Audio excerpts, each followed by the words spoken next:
except it's a Saturday night and that loser Tanner Lee's not here with us. It is the Kicking Out podcast, the predictions episode for AEW's Forbidden Door tomorrow. And we are joined by JPJ and Pluggo of Between Two Beards. Gentlemen, welcome. Welcome. Tanner Lee fears the beards, baby. That's why he's not here. Yeah, True. yeah. He True. claims to be this almighty champion, but, you know, Shep and I are on here more than he is. If I remember correctly, you boys had us on, about a month ago, we'll say, maybe a month and a half. It was feeling that we were running our mouths, talking about how we wanted to take that title. It was right after Dynasty, yada, yada, yada. He got all cocky and invited us in for Forbidden Door and then doesn't show. Classic heel Tanner. Unbelievable. Paid his friend to fake a wedding. Yeah. Unreal. I want to see. I'm Facebook friends with Tanner, and I haven't seen one picture from this wedding yet. No. So I don't think this wedding even happened. I think he just fears that we brought in some more reinforcements to take that title off of him because he's cheating all the time. And here's the best part. I had a wrestling show, like it started at 7:00 tonight, and here I am. Yeah, you're here, Paul. You're here, Shep. You guys are upstanding citizens of this Kicking Out podcast. Yeah, I don't have anything cool to do like a wrestling show, so I was here. Yeah.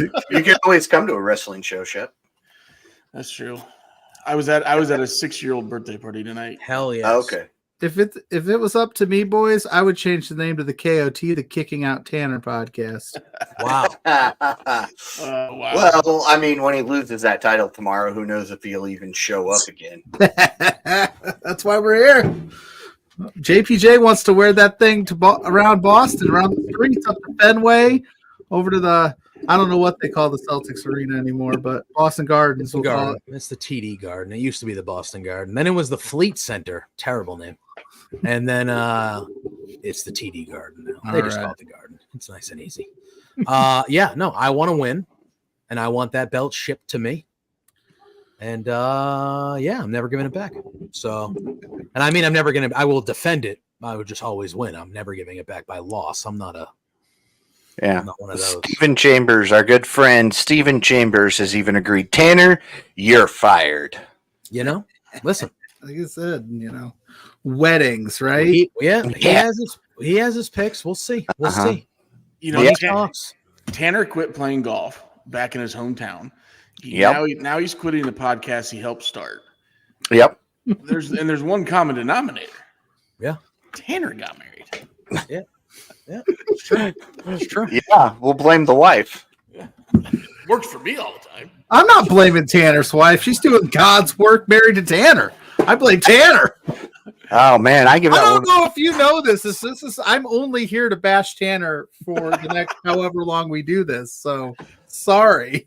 I'm perfectly good with that. I mean, he can't even be here to defend his title. So, I mean, he's known when Forbidden Door is. He could have told his friend, sorry, you need to move your wedding. Yeah, exactly. Like priorities. I mean, when you think about it, really, like weddings are easy to move. I don't know if any of you. What kind of friend is that? That's like a friend that wants to. You have a wedding Super Bowl Sunday? What's wrong with you? Yeah. Exactly. What's wrong with you? If I would have came, it ain't about you.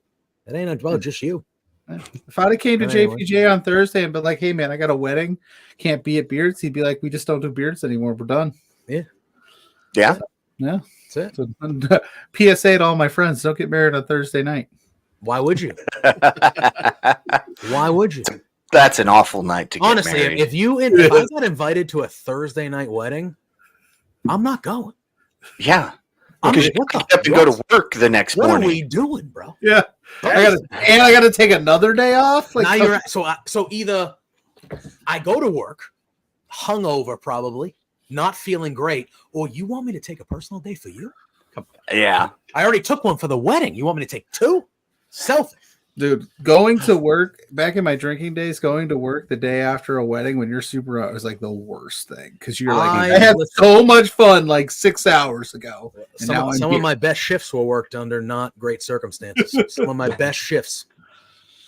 Yeah. Well, boys, before we get any further into this, I got to ask Shep the question of the night. Good, I'm getting Thursday, bro. I know, bruv. That's why we were dragging it on. So, Shep, What are we drinking?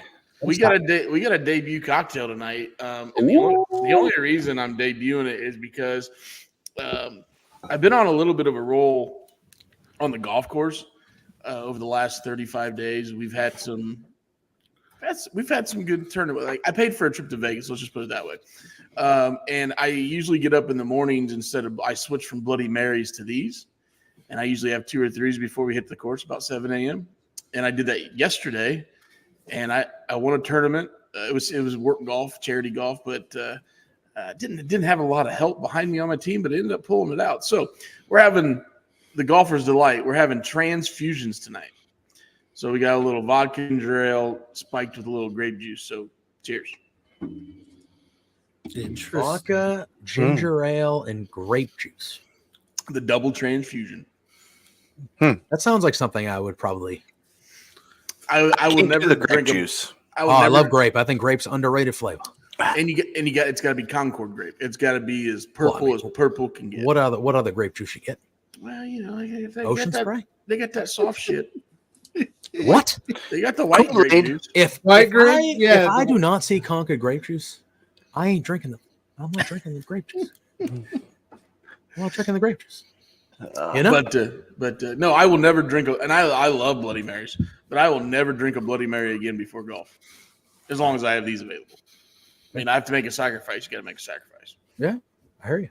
So Steven says he's drinking bottled water, and then he said a transfusion. Don't get it. Don't go down that road, Steven Chambers. And Steven, are you in Mexico?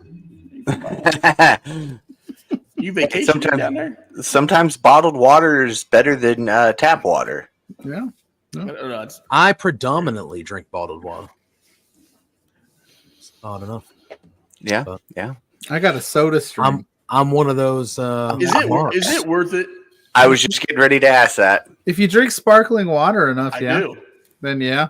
I mean, if you've watched the podcast, I go through 4 cases of cherry bubbly a week. Yeah. Then There you go. I've never owned a soda That's stream. probably worth it. I've drunken. Drunken? I've drank plenty of Soda Stream sodas. They're all right. They're like a good substitute. Like they're good enough. Yeah. You know, good enough, and it's pretty good, cost effective once you get past the startup part of it. I think it works out for me because I drink it. That's all I drink all the time. Well, I'm glad we're talking about it because tomorrow morning it'll show up on my Instagram feed, not shop. So. Yeah, and he'll just he'll sell it just like them Cody Rhodes shoes from last time. They're back here. Yeah, I don't remember ordering a soda stream. It was all those transfusions I was drinking.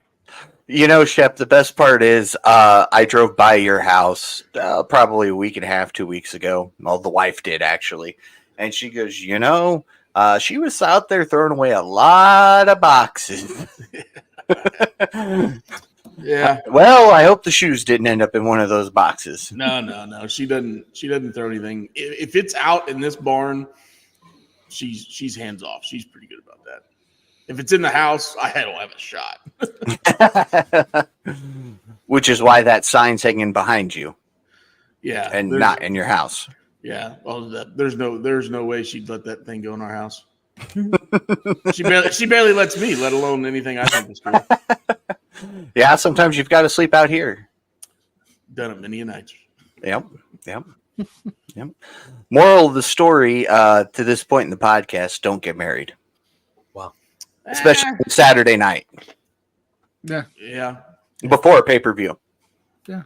Or on a Thursday. You know, I did it twice. So.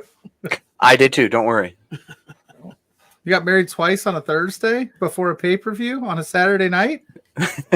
You guys are wild. Exactly. It's crazy shit, man. Yeah. All right, boys. So we are here to talk AEW, and we're here specifically to talk about Forbidden Door. And to dethrone Tanner. Yes, and the dethroning of Tanner. Look, I don't care which one of us 4 wins this thing as long as it ain't Tanner. You are more noble than me because I care about me winning. And if he manages to pull off a perfect card again, I'm saying he's got some inside knowledge. I've been saying that, but I'll say it again. Has he had how many perfects in a row? Just one? Is he going for 2 out of the last 3? Okay. Yep. And the first perfect card, he picked all 10 right, and I got 9 right. Damn. And the one I lost was a 1-pointer, so I lost by 1 point. Got it. Yep. All right. Wow. Yeah. No wonder we don't like this guy. Glad you remembered that, Shep. I think that's how I lost the title was by 1 point to you. And I mean, Paul was about 1,300 points behind that night. I felt like I was a little off that night. just a little. Just you got aggressive. You went for the Augusto. I did. I went for some off of the wall things, and it came back to bite me in the ass. Fair. So, all right, gentlemen, what we do, and for anybody who's tuning in who doesn't know how our predictions work, we've got 9 matches. These 9 matches were set in stone after Rampage last night. So anything that happened on Collision tonight, we are not calling. We are doing the 9 main card matches that were set as of Rampage. We pick our winner, and then we assign them a confidence point, 9 being the most confident and 1 being the least confident. And you cannot reuse any number. So if you go 9 right off the bat, you're screwed. You're out. You're 9. So with that being said, somebody's going to have to help me with names because I am terrible with names. I will say that right off the bat. And I can help with names. I'm good. I'm Pluggo. I'm Shep. I'm good with names. I can help with names. It's okay. I can Shep, do your thank you. guys' names. I can do your guys' names. But like this one, it's going to be fun. It's okay. Kicking us off for the first match we're going to be talking about is Bryan Danielson versus Shingo Takagi. That's pretty You good. got that one. That was pretty good. Yeah. All right. Well, thank you. I appreciate that. Yeah. So we will go Shep. Who you picking and for how many points? This is what an opening round match in the Owen Hart Cup. Owen Hart, yeah. Yep. And I'm going with Danielson for 6 points. Okay. All right. JPJ, what are you going with? I am also going Bryan Danielson. But for this one, this is my 8-pointer. All right. All right. Pluggo, what do you got? I also have Bryan Danielson, but I'm going to split Shep at JPJ. That's my 7, my lucky number 7. Okay. I also went for Danielson, and right out the gate, looks like I'm agreeing with JPJ here because I went for 8. And Tanner went with Danielson as well for 9. So, Poor Shingo, man. He's pretty good to be. No, this match will rule. This match will rule. They're going to beat the We're all like out F of each other. Shingo. Bryan Danielson's chest is going to look like raw meat. If this wasn't in the Owen Hart Cup, I might have a little bit different Yes. exactly. 100%. point on it, but I still think it'll be Danielson and old Outlaw there in the finals. Yeah. Uh-huh. Yeah. But especially with just all the promo they're giving Jeff Jarrett. So Yeah. All right. Moving right along to Orange Cassidy and Zack Sabre Jr. This one, man, this match doesn't seem like it would fit on paper, but when you look at the two competitors, I'm actually pretty excited for this match. This is the match I'm looking forward to the most. All right. Well, if that's the case, then JPJ, who you got and for how many points? Match is gonna rule. This match is going to be awesome. I got Zack Sabre Jr. winning.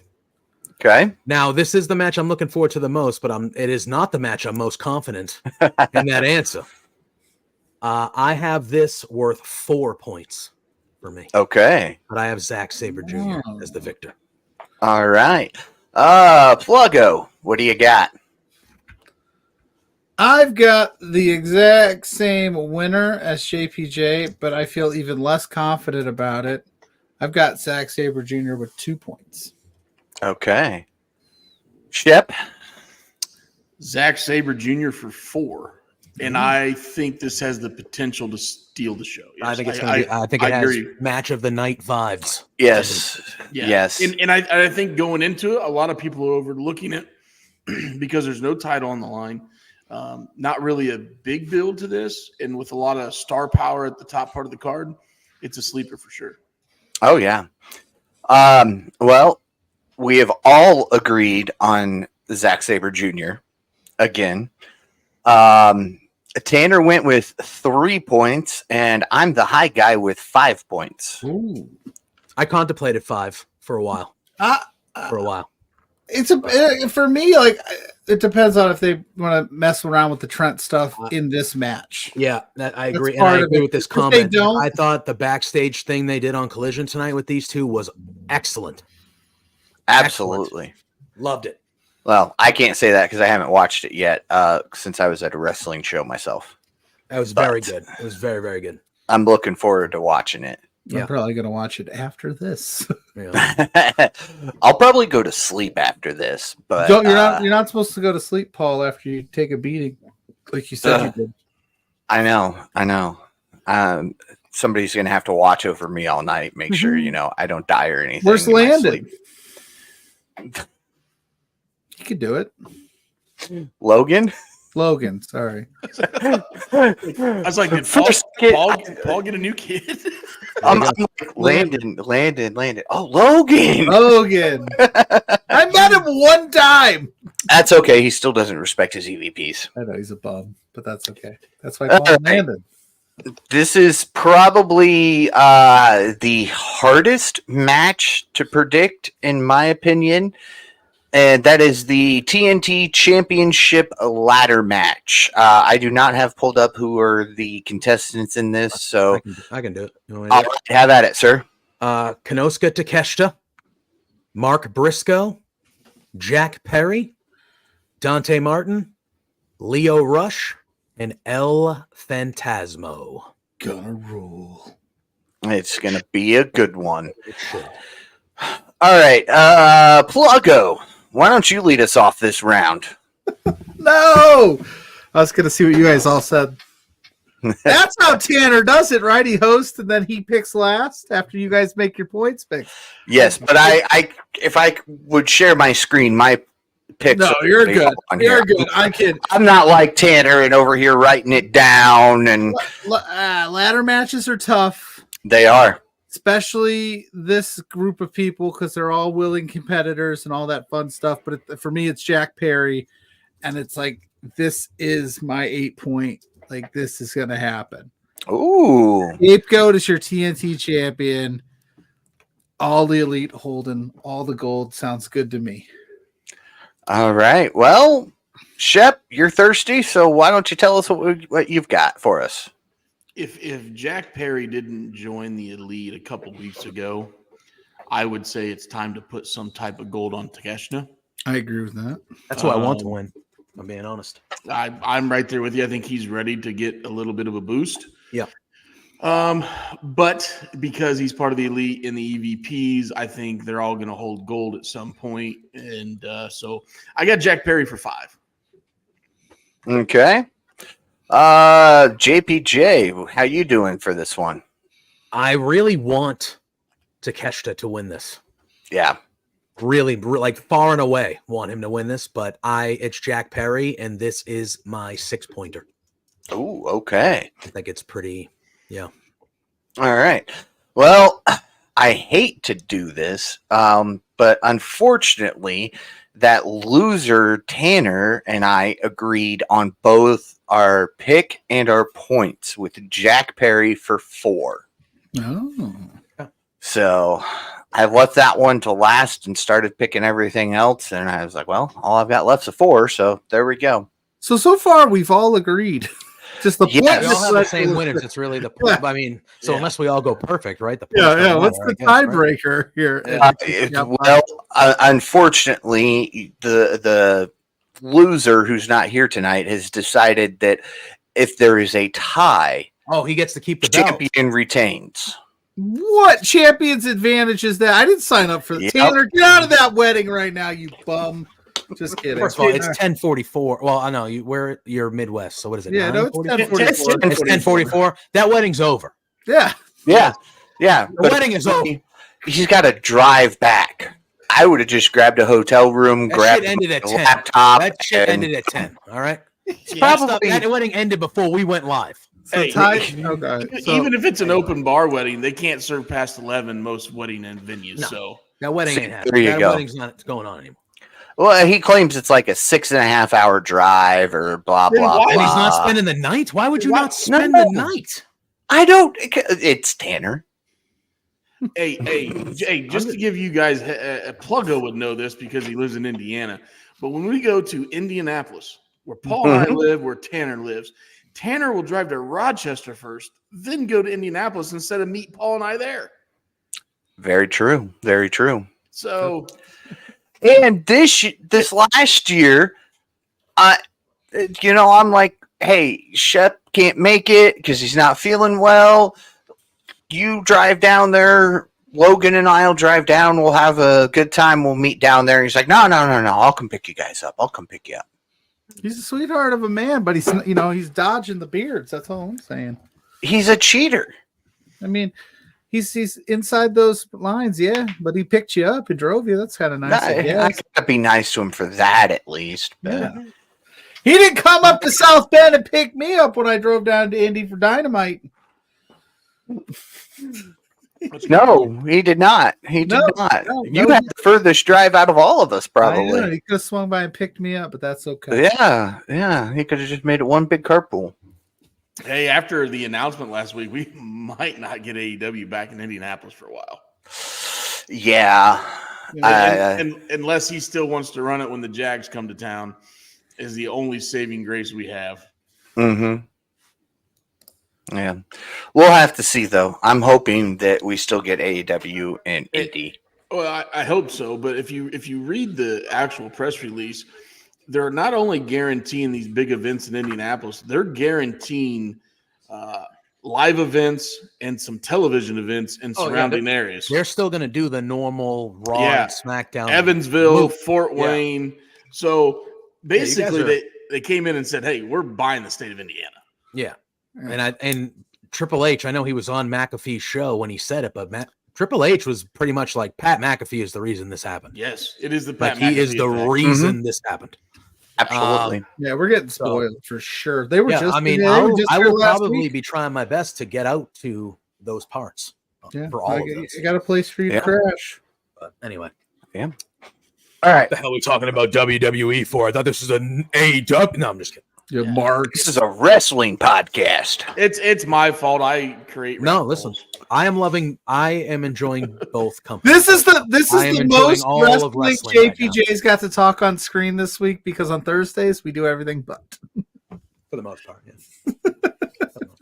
Yeah, He tries to keep it on the rails and it just goes sideways. There's nothing wrong with that. No, Thank you, Shep. Thank you. That's how KOP has become so popular because we go off the rails. right? Because Tanner's not here tonight. Yeah. L's in the chat for Tanner at a wedding. All right. What's the When those L's start rolling in, I'm popping them up on the screen just so he has to see them when he watches this back. All right. Let's talk about that IWGP World Heavyweight Championship. John Moxley versus Tetsuya Naito. Tetsuya Naito. Naito. Okay. See? There you go. Yeah. No, I got you, Doug. It's fine. Tetsuya Naito. All right. There we go. God bless. All right, Shep. You wanna kick us off this round? I got you this round, and if we go back to the start of promotion of Forbidden Door, wasn't Mox supposed to take on Takeshita in a title eliminator match? He did, Yes. yeah. He did, didn't And he? he beat him. He beat him. Well, Mhm. but they were advertising it for Forbidden Door though, at one point in time, and I'm like, why put that on Forbidden Door? It's not a star power match. Anyways, I feel that New Japan probably wants that belt back on soil. They give Mox his little bit of run. He's done a hell of a job with it. His Bloodsport match with Barnett was amazing. And I'm not even a big Bloodsport guy, but I watched that one, and I mean, unbelievable. One of some of Mox's best work. But I think the belt's going back home. I got Naito for one. All right. You and Tanner agree on that one. He's got Naito for 1 as well. And JPJ, you got him for 1 as well? I got Naito for 1 as well. Yeah, I think one of the things about Forbidden Door is there really hasn't been a major title change on there at all. Nope. And this one, to me, feels like this is the first major title change we're going to see. Even though it's the New Japan guy getting the belt back for New Japan, it's still a heavyweight. We haven't seen a big title change hands in any of these Forbidden Doors. Very and true. Again, it's my number 1. I'm not super confident on it because it is Moxley, but I think Naito. I think this is the one. I think this is the one that finally happens with Naito. The first Forbidden Door, I went aggressive thinking they're going to make New Japan look strong, right? Yeah. We're debuting them to the United States, even though they've been in the United States, but we're really going to push them. And I got my ass handed to me. Yeah. But yeah. Pluggo, what's your thoughts on this? You're being quiet over there. Because I hate this one. Because it's Moxley. And I love Moxley, yeah. But I also love the idea of Moxley losing the belt in Japan. I think that's more valuable than here. But like everybody said, Forbidden Door, they need a win. This is a pretty easy way to do it. I've got Naito for 3, but I just hate picking against Shawn Moxley. Like I said that on Thursday. Like I just don't love the idea of picking against Mox. So hear me out. And I know we always get the winner of the G1 kind of usually gets the main event at Wrestle Kingdom. But since it's a 2-night show, and Mox is a guy that we'd love to see back in the Tokyo Dome. So maybe he tries to get revenge night 1 and it gives him a main event in the Tokyo Dome, which is obviously got to be on one of his upper bucket list, I'm guessing. So there's some opportunity. There's some opportunities there. Oh, don't get me wrong. There's great stuff that could come out of this, and I think losing this belt could either do that or you could get Mox back. And I also feel like pictures, but I understand the part about the Japan stuff, but like we had to see. Not we, because if you watched the show live, you would have saw him win the title live. I did not, but like I would say most of the AEW fans saw just a clip of him winning the title. I think a New Japan guy winning the title back in a match where all the AEW fans are actually going to watch it happen is more impactful than seeing a 10-second clip on Dynamite of Moxley losing the belt back to Naito. Yeah, I'm thinking of it strictly from like an AEW standpoint. You know, so you're probably thinking out of 100 AEW fans, let's say 2 or 3 of them probably have New Japan. I mean, there might be more than that. AEW fans are more like I think they're more hardcore wrestling fans than just the standard. You know, so maybe more than that. But I would say it's got to be under 20%. I would say under 20%. Oh, actually watch the match of Moxley winning that belt. You know what I mean? And I speak that as somebody who I watch all AEW, I watch all WWE, I watch a lot of other wrestling too, but like I didn't watch it live. I knew he won when it happened, but like I didn't watch that live. I saw the clip like everybody else. So I think for me, it would be more impactful to just watch him beat Moxley tomorrow than like watching a clip of like, oh, by the way, over the weekend, Moxley lost the belt back to Naito. Like that's cool to know, but like, what does that really do for New Japan? Sure. That's a great point. More than Naito actually beating Jon Moxley tomorrow night on a pay-per-view in front of that's a. And before we go any further, I also have Naito for 3. Oh, there you go. So I agreed with you, Pluggo. Yeah, everyone agreed with somebody in that one. Yeah. Oh, this is a match that's going to just absolutely kill me to talk about.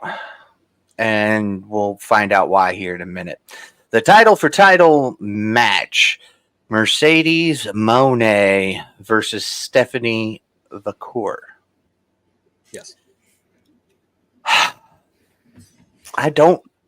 Easy peasy, baby. Go ahead, Paul. You can't do it.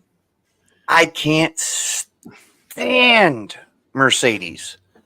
But with that being said, I had to go with her. It makes the most sense, and I went for 6 points. So did Tanner. So, hey, I know you're feeling, Paul, but I thought what she did tonight, the little bit after the match, I thought was a great lead-in. And I mean, she ate that kick like a champ. And for once, we got a great camera angle at AEW. Because it sold it. I know she's polarizing, and a lot of people don't like her. I am from Massachusetts, so she's my girl. So that's just it. It's who it is. I think that now that she's actively wrestling and is like being more a part of the show from a physical nature, I think she's been crushing it since she's won that belt. I think it's all been good. I think this match is going to be very good. I haven't seen a ton of the core stuff, but I've seen a couple of her matches. She's very good. And look at in the ring, to me, whether you dislike her as a person or not, Mercedes that's where she rules, man. That's where she makes her money. That's what she's good at. This match will be very good. I almost went at 9, like Steven in the chat. I almost went 9, but I have Mercedes for 7. Okay. Well, Pluggo, what do you got? Well, unlike my co-host in between two beards up there, JPJ, I have no problem putting him on the glass and saying Mercedes at 9. There's no chance that this does not happen. Yeah. If Stephanie Vakir becomes your TBS champion, I will. I just wouldn't know what we were doing here. You'll be nice to Tanner. No. I would rather shave my face, my beard, than be nice to Tanner. Excuse me. I'm just saying, if I had to pick one, no, you'd have to change. I got this because we don't put all this stock, and this isn't a slap at Stephanie Vakir. She's fantastic as well, but New Japan Strong is still trying to gain a footing here. This was the original plan until Willow. She got injured in the Willow match. They created this belt for Mercedes. We're just got hurt in that match to get there. This belt was literally created for her. So this to me is, sorry, it's a year and a half later because you got hurt, but we're just going with the plan we had written down 2 years ago, and that's That's so I got a 9 spot here. Unfollow the money. You watch out, Steven. Hey man, I get it. CEO. I got CEO for 8. All right, Shep. I was getting ready to ask you. I was letting everybody talk. I was too. I try to be. He's sipping on that transmission fluid. It's gone. This is the point of the podcast where we got to ramble on about something for a little bit while Shep makes another drink. Oh, he came prepared. Oh wow, look at that, dude. Dude, he knew. Look at that. Professional. I mean, this is just. I love. By the way, I don't know what it is. Having a cocktail out of a styrofoam glass. I know it's not eco-friendly, right? I was going to say, isn't that bad for the earth? Yeah. Aren't you? That's classy. Yeah. I love drinking out of styrofoam. It tastes so much better. So good. I'll remember that. It beats a red Solo cup. But anyway, shit. By law, I can't show this logo on anything because I got sued. So yeah. You got long story, boys. But anyways, cheers. I'm still same drink, I assume. No, this is his go-to. Explain your go-to, Shep. Go-to is a vodka company that won't let us tag them on social media, but I still buy it and drink it. And cherry bubbly. I'm a club soda guy in a restaurant or a bar, and I got it down to a science. I'm not gonna lie. If you fill it up with ice, it's a 5 count and a perfect 12-ounce can of club soda. I went to cherry bubbly years ago, and that's been my go-to since Paul and Tanner brought me into this. Mm-hmm. I like it. So, yeah, we've had 5 and then a 12-ounce soda. Yep, it takes you right to the top, and I've had 1 or 2 of those during the KOP time. 1 or 2, 3. Let's rock 4, 7. An episode. Making you sound like an alcoholic over here, Shep. It's only during the podcast that I partake. Yeah, he doesn't partake any other time. It's all professional. Yes. It's not a drinking problem if it's for work. Yeah. I mean, it's either golf or podcasting. I guess now he's starting this golf podcasting Tuesdays. Like I can't even say podcasting because I'm only on one podcast, so it's not plural. Or I guess if we're on a boat ride, that you have to do it there. Or if I'm in the shower, or at dinner, or on a Tuesday at the park. Yeah, I got you. In my single days, I'm not gonna lie, I love the shower beer. What is going on in your TV back there, dude? What are you watching? It's on the Golf Channel. That's a commercial. That's a commercial. Yeah, It's like there was just two people just like tenderly embracing for a minute, and I was like, "What do we got going on?" It Here? was probably one of those "take this pill and don't spread anything" commercials. Probably. But no, back to the real subject. I was a slut for a good shower beer back in the day. There's nothing like a good shower beer. Wait, Shep, when you say single days, do you mean before marriage 1 or between 1 and 2? Between 1 and 2, because I got married right out of college, high school, whatever. And I really like my 21st birthday was a draft beer at Applebee's and watching the Cubs game. That was my 21st birthday, and I almost didn't get the draft beer because I got my new ID that day, and the lady questioned it because it was so damn shiny. So I almost didn't even get a beer on my birthday. I'll never forget that. She's like, "I think this is fake, but I'm going to give you a beer." I'm like, "Good, because it's my birthday." But anyways. Well, then I got divorced and 30 happened and shit went downhill. His 30s became his 20s. Fair. Yeah. That's fair. That happens. Yeah. All right, Shep, let's talk about birthdays. I don't know how that ties in, but the Elite versus the Acclaimed and Tanahashi. Shep, you're leading us off. How does that have to do with birthdays? I don't know. Scissoring. I'm confused. You But use scissors to cut paper.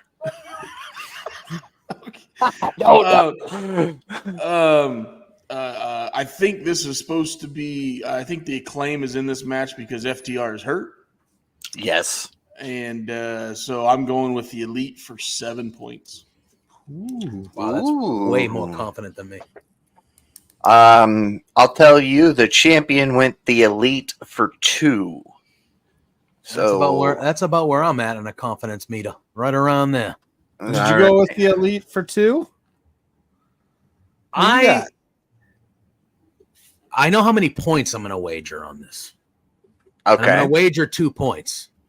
But to this second, I am still torn about who's going to win this match. I really am.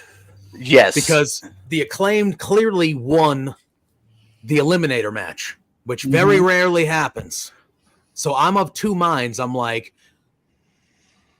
does the Acclaim sneak another one to really get the Young Bucks pissed off and doubting? Or is it a because they're kind of just still poo-pooing the Acclaimed, you know? Mm-hmm. And now you bring in Tanahashi, but my heart is telling me that Okada is going to pin Tanahashi to win this match because I feel like the Elite Okada himself should win. I feel like. So I'm going to say 2 points. I'm going with the Elite, but I'm not. I do think the Acclaimed have a legitimate chance to win this match. As long as Tanahashi stays off a bicycle this match. It's fair. Also, when he did the scissor ace thing, Okada was legitimately popping. Like when he turned around, Okada had a smile. Like he was legitimately out of character, laughing hysterically, and I loved every second. So you want me to go now, Pluggo, huh? Leave you for last? Is that what I'm hearing? I'm interested now. All right. Well, I have a theory, but there's no gold on the line. So that helped me lean one way versus the other. We're working on the Elite versus Team AEW. Of course, I feel that FTR was going to lead that, and we were going to see that start here. But unfortunately, FTR is out injured. So I went with the Acclaimed for 2. Wow. I went with the Acclaimed for 1. Yeah. Listen, I can That's see why it I was happening. curious. I can see it happening. I could see that. I could see it going this way. You get the title match where now the Bucks are going to take it serious because now they've been beaten twice by these guys. And then you could, if you wanted to, you could offshoot Tanahashi and Okada for the international championship. Sorry. No. Yes. Continental championship. What does he have? The Intercontinental's hanging right there. Yeah, whatever he's got, that Continental Championship. Yeah. Sorry, they have the International and the International. Continental, Yeah. and then the WWE's got the Intercontinental. Just kidding, JPJ. Look at his face. He's like, son of a bitch. It's the Intercontinental U.S. World Heavyweight Championship of the world. 24/7. Hardcore. 372. I had trouble earlier tonight on my other podcast using words, so this is not a surprise. Oh, Yes, okay. I got the Acclaimed winning it because I like the idea of them like having just the Bucks number until Yes, this match. that's why I love was so torn. I was like, that would make sense. And then the Bucks are even more frustrated and even more like, let's get these guys out of our effing way, please. You know, kind of because they're not losing the belts. Because like if you think about it, You know? like everybody made a claim, like the comparisons of like NWO. This is the AEW's NWO, and if whatever. But I'm saying every group like that needs a pest, right? Mm-hmm. This fun-loving Acclaimed group being their pests and thorns in their side right now is worth more than if they beat them here at Forbidden Door and we go, the rubber matches on Dynamite. It's fair. Yeah. Because I think you go, we know the outcome there, but if we get 2-0 on them, ooh, that's interesting. Mm-hmm. Yep. It's fair. It's fair. All right, JPJ, I'm going to tag you in for help with this one because I'm going to butcher his name otherwise. And that is Maxwell Jacob Friedman, MJ versus. You got that one. Way to go. It is pronounced Hechicero. All right, there we go. I would have butchered it. I not even would have come anywhere near saying that the right way. Yeah. I like how you said that, though. You like tagged him in for help with the name, but started with MJF. Yeah, well, you know. And I was like, you got it. It's a lead up. You know, I got to knock the guy down and then go over and tag him in type thing. I can't just run across and tag him in and then tag him back out to finish it. You could. It's fair. Our loser of a champion who apparently is at a wedding or something. I don't know. Still haven't seen any pictures. Yep. He is agreeing with Steven Chambers with MJF for 8. Okay. Feels. MJF for 9. Ooh. Same. I have the same. MJF for 9. All right. Because I am not prepared, I have MJF put for 6 because I already used my 8 and 9. But this is a pretty good opportunity. I don't even think there's really anybody that would like pull anything in this match because all the stuff you're telling with MJF, they're busy. Yeah, those people are busy. I want to wait till we get to the main event, but I have a theory about what's going to happen with MJF and the one person in the main event. So yeah, I'll wait for MJF for 9. Yes, I went 7 on MJF. So. Nice. I just have a hard time, even if they were going to do something where somebody tried to screw him. I just have a hard time that they're like, yeah, in Long Island, This is the moment. let's put Hechicero over MJF. Yeah. That just, to me, even if somebody like that heat's not worth that. That heat's that's worse than the doing the screw job. It'd have to be like Scotland, Becky Lynch coming in. Yes. Levels of like it would have to be like, what's going on? You know what I mean? like what just happened? Had to be something insane. Yeah. All right. A match that has more than a title on the line. Timeless Tony Storm taking on Mina. I'm just going to call her Mina. Mina Shirakawa. Shirakawa. But I told you I'm terrible with names. No, it's good. I don't have to go first in this, obviously, but I will tell you this. This is my favorite story of any story they're telling coming into this pay-per-view. I love what they're doing. Absolutely. Is it because they had history in Stardom? I think so. I think they've done a good job of because I don't watch Stardom. I don't either. No. They've done a great job. I know everything I need to know. I'm invested. I am 100% in on this. I mean, I think it's the best thing they've done. This has got a better build than your World Championship match. Yeah, and I like that story too. But yeah, this has been to me the best build of all. This has been really, really, really good. Tanner went Tony Storm for 7. Wow, that is very confident. Wow. I also went Tony Storm, but nowhere near as confident. No. I went 1. Okay. I like that. Yeah. You can't just say 1, Paul, and not at least tell us why. This and Jack Perry were my last 2 picks, so I mean, Okay, Got it. You had everything already mapped. and to be fair, I thought Tony was going to lose it at the last pay-per-view. I think I did too. I had her losing to Deanna, whatever that was. Yeah. Because I thought that you put Deanna on the map that way, but this time the Tony Storm thing has been fantastic. Mm-hmm. Okay, so I have Tony Storm as well. I have it only for 2, though. I have it only for 2. I do think Tony Storm is going to win because I do think, in my opinion, Mariah May is going to win the Owen, and it's going to be Tony Storm versus Mariah May at Wembley. Like, that's where we're going to go here because Tony Storm is the reason why Mariah May is in that tournament. She asked for Mariah May to be in that tournament. And I think that Mina Shirakawa in the past with what we're seeing, I think this is going to start to create the doubt in Tony Storm about Mariah May. So by the time we get, that's probably, By the time what does that mean? By the time we get to, the apex. By the time our fan who's not watching tonight, or at least isn't commenting, just lost his name too. Wow, I'm terrible. I'm a terrible host. Majin, thank you. I don't know why I went blank. I think that headbutt broke my head. Oh, hey, there's Majin. Hey. Majin would, in Majin's terms, by the time he's a very happy camper. Masha came over and was talking all that Tanner Lee stuff over on Beards Thursday, and I'm like, look, sorry, dude. Trevor's keeping his stuff. Trevor Lee, dude. He's gonna be wrestling soon. 1-on-1 against Marco Stunt. No, Trevor Lee's Black Label Pro next month, I think. I don't remember against who, but that's the one where Jinder Mahal's wrestling too. I saw that. Kevin Koo. That's going to be an interesting matchup. I'm excited. Isn't Satnam Singh on that card too? He's an announcer.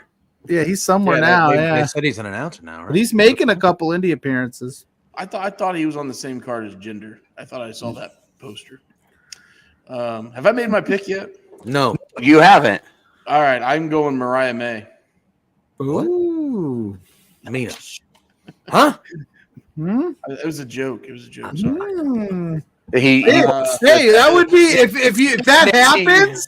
If that Forbidden Door, Mariah May is your new AEW Women's Champion he's going to look like a genius. No, he's meaning Mariah May is going to walk through his door soon. Well, hey, as long as Mama Wayne doesn't get mad, I don't care. I went with Tony Storm for 3. And the only reason is because I think it'll end up being her and Mariah at the end of the Owen Hart Cup. Mm-hmm. But there's a little part of me that could see where Mina can win this belt and stick around for a short time and make it an effective storyline. There's a bunch of opportunities here. But I think as good as Tony's done with her promos of late, I mean, her online presence when they cut these promos, they have to be getting shit tons of views. So I think they keep it with her. Pluggo, that leaves you for last, my man. Oh, I got Tony Storm for 4. I think there, like you said, there's a lot of opportunities here, but the money is keeping the belt on Tony through this. But this might be the closest she comes to losing it, I think. But yeah, there's still a lot of stories to tell, and I'd be excited to see if Marina Shirakawa sticks around for a little longer. I would like her to. I think she's great. Fun. There's some stuff they could do there. Think she is great. She's getting over with a fan base that largely 100%. didn't know her beforehand, like we talked on Thursday, JPJ. I think it's a good idea. How do you think the stuff with Mariah May goes in this match? You think she stays in the middle, or she tries to help somebody and there's an accident of like what do you guys think is? I find it hard. They're saying she's there to support both. So But I find it very hard to believe that nothing is going to occur. I gotta say this. I gotta say this. Why have they not made this a Mariah May on the pole match?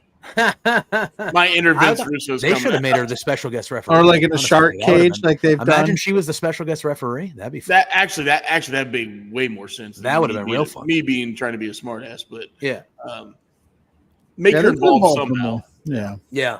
I don't know. I can see because obviously on Wednesday, right? Mina meant to hit Tony with the champagne bottle. She hit Mariah. I can see something like that happening where Mariah is trying to help somebody, but she ends up helping maybe not the person she meant to help, and it kind of creates more. Yeah, but I think this is twice now that Mina went to hit Tony and Tony ducked out of the way for Mariah to get hit, which I think will weigh in her picking sides. Yeah. It's true. Wow. It's quite a comment. It's quite a comment. Just leaving that there.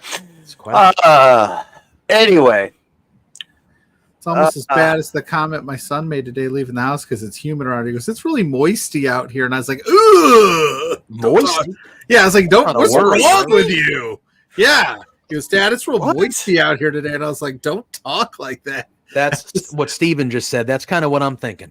That's kind of what I'm appropriate. Thinking. Might happen or something like that. Even though it's not, it's gross. Yeah.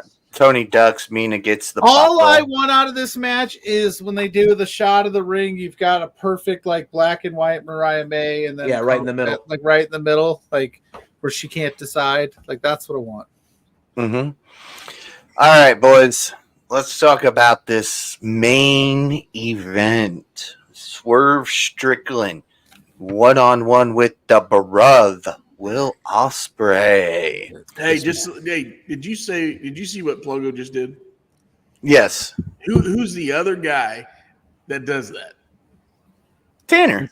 His buddy Tanner. Oh, all right. Because Tanner wants to be me. What can I say? This match is gonna rule, guys.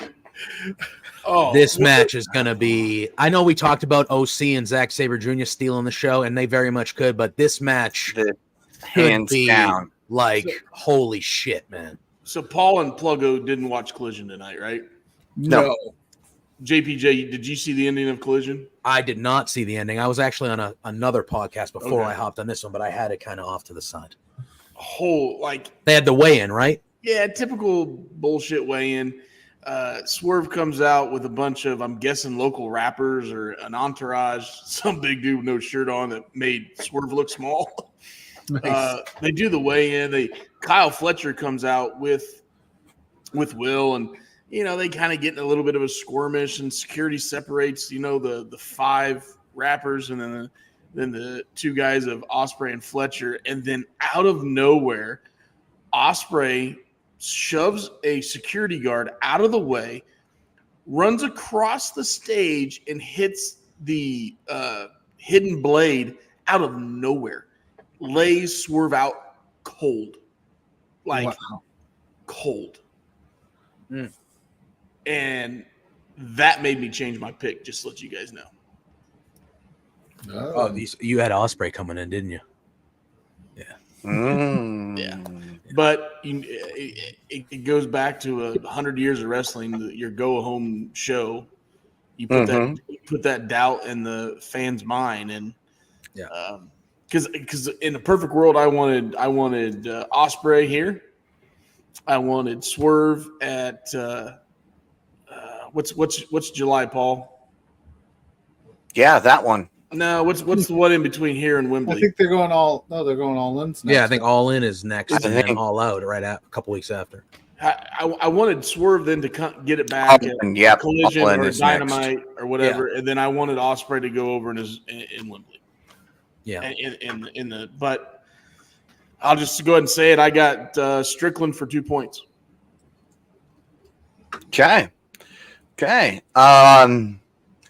Tanner's got Swerve for 5.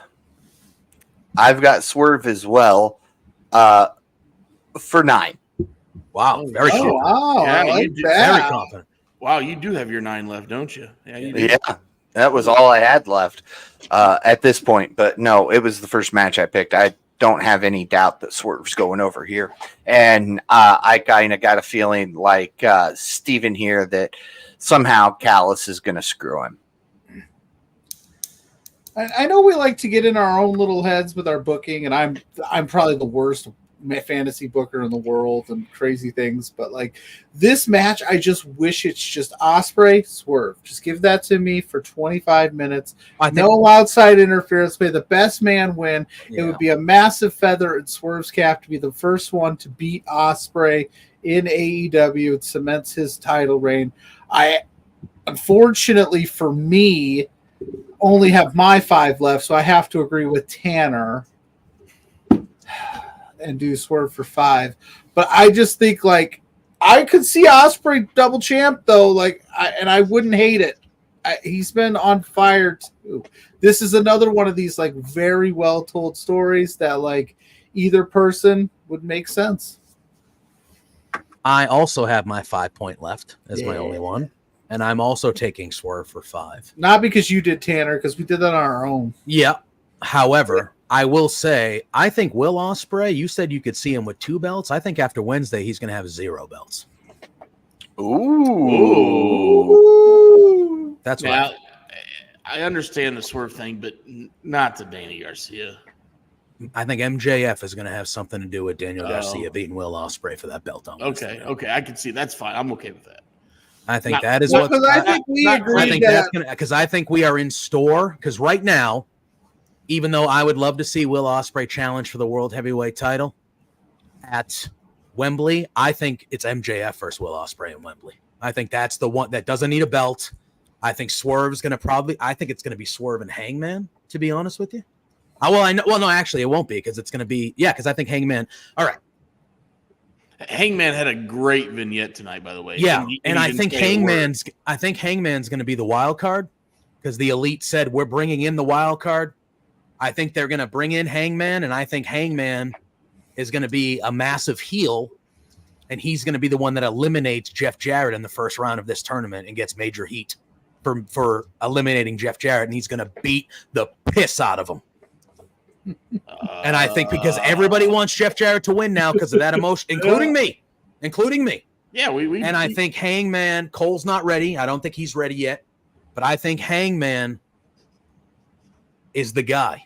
And I think it's going to be Hangman and Danielson in the finals, and Hangman's going to get his win back over Danielson. And it's going to be Hangman and Swerve to culminate that rivalry at All In. I think that's where I would go. And I think a big-time match, MJF versus Ospreay in England, that's a huge match. That's a huge absolutely match. And I think that there's a chance they could go because the belts are kind of, I don't know. I just think there's a chance that Danny Garcia wins that belt on Wednesday because of MJF, and that's what they do. That was kind of I think this is what my fantasy booking is telling me what might happen here. And I'm okay. I'm okay with that if MJF gets involved. And nothing against Danny Garcia. I don't think he's at the point where he can get a clean win over Ospreay right now. But that's fair. I just think it's been very purposeful. I just think the last couple of weeks with Daniel Garcia being in segments with both MJF and Ospreay, I think that's been done very purposefully. Like not only to like tell the fans like, hey, this guy's next kind of thing, but I think it's, I don't know. I could just see something like that happening. Okay. Hey, JPJ, I got some bad news for us. Uh-oh. What happened? So I kept I have a chart. You can't see it. Yeah. You, Tanner, and me. We all have the same? Same picks, different values, so we tie. Yeah. It comes down to Paul and Pluggo versus acclaimed. the Elite and Acclaimed with the 2 and the 1. Yeah. That's going to decide what goes on here. Well, I mean, if the Acclaimed wins, it's definitely going to be between you two, obviously. Did you guys go perfect, though, besides that? Yes, we have all agreed on everything but that 6-man.